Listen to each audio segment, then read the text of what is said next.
I'm not asking you to believe me. I'm asking you to believe a camera. There's a tape. There's a timestamp. There's my face, my truck, my jacket, 12 miles away from where she died. And I've been in here for 22 years because a man in a suit told 12 people not to trust their own eyes. 22 years. You want to know what that feels like? It feels like drowning in a room full of air. Everybody can see you. Nobody pulls you out. My name is Raymond Butler.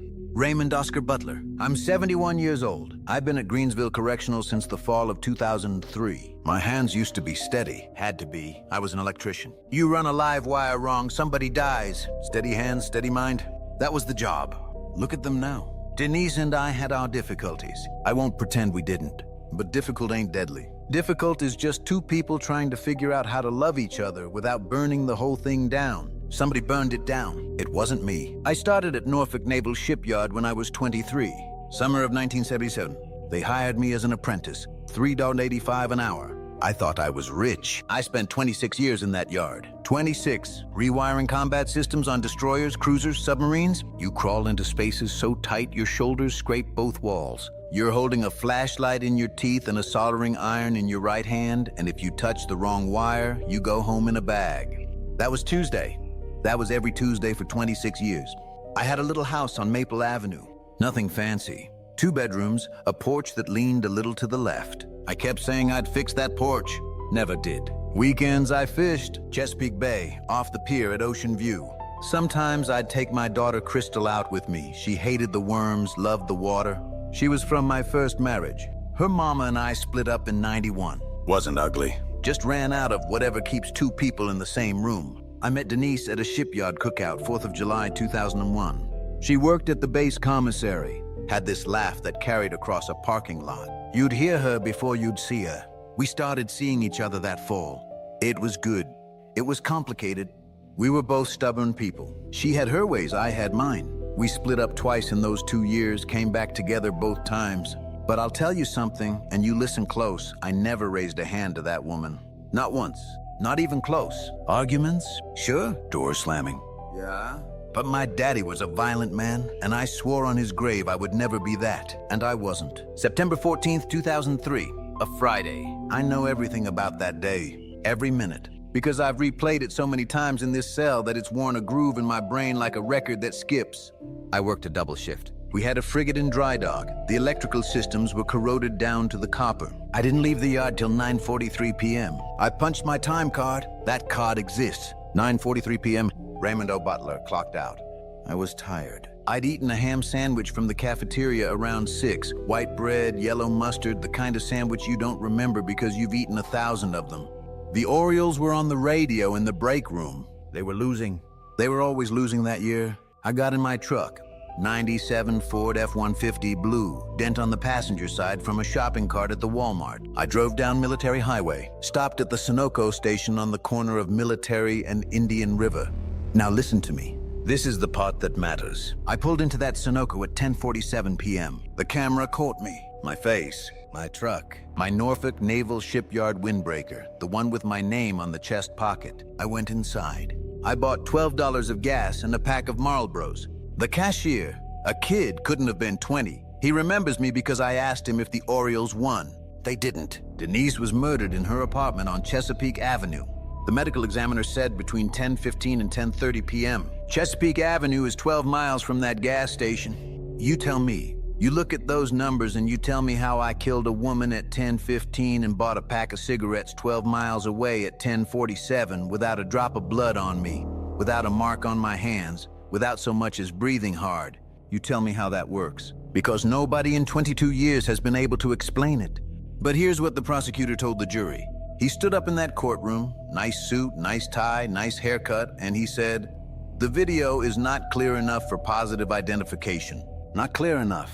My face, my truck, my jacket with my name on it. Not clear enough. My public defender was a woman named Sandra Kowalski. She was handling 43 cases that month. 43. She didn't call a video forensics expert. She didn't call the cashier. She didn't even subpoena the time card from the shipyard until the second week of trial. And by then, the jury had already made up their minds. The jury deliberated for 4 hours. 4. They went in after lunch and came back before dinner. That's how long my life was worth. Less than a football game. That was 22 years ago. September 2003 to now. You know what 22 years is? 22 years is half a life. It's everything. My daughter Crystal was 16 when they put me in here. 16. She was starting her junior year at Norview High. She had braces, silver ones. She hated them. She visited every other Saturday for the first 5 years. Every other Saturday, like clockwork. She'd bring me magazines and those little bags of peanuts from the vending machine. And she'd sit there and she'd say, "Daddy, we're gonna get you out." Then the visits went to once a month. Then once every couple months. Then holidays. Then just Christmas. Then she stopped coming in 2012, 9 years in. She got married and she didn't tell me. I found out from my sister. My daughter got married and I found out like it was neighborhood gossip. I got a granddaughter I've never held. She's 8. Her name is Autumn. I know that because my sister sends pictures sometimes. Little girl with braids and a gap in her teeth. 8 years old and her grandfather is a man in a photograph. And for what? For what? My mother died in 2011, pancreatic cancer. She went in 6 weeks. I got a phone call at 7 in the morning from a guard who couldn't pronounce her name right. He said, "Your mother passed," like she was a car on the highway. Passed. I didn't get to hold her hand. I didn't get to say goodbye. I didn't get to tell her that the collard greens she made every Sunday were the best thing I ever tasted, and I think about them every single day in here. She died thinking her son was a murderer. She died thinking that. I lost my pension. 26 years at the shipyard. Do you understand what that means? 26 years of crawling into the guts of warships, breathing in fumes, wrecking my knees, wrecking my back, and they took the pension the day I was convicted. Gone. Like I never worked a day in my life. I didn't do this. I did not do this. And every single thing I just told you, my daughter, my mother, my pension, my name, all of it got taken from me because a prosecutor told a jury not to believe a camera. Now let me tell you what the jury never heard. Because my lawyer didn't have the time or the money to tell them. The Sunoco station on Military Highway upgraded their cameras 6 months before that night.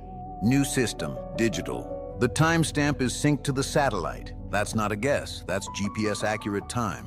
10:47 p.m. Not around 10:47.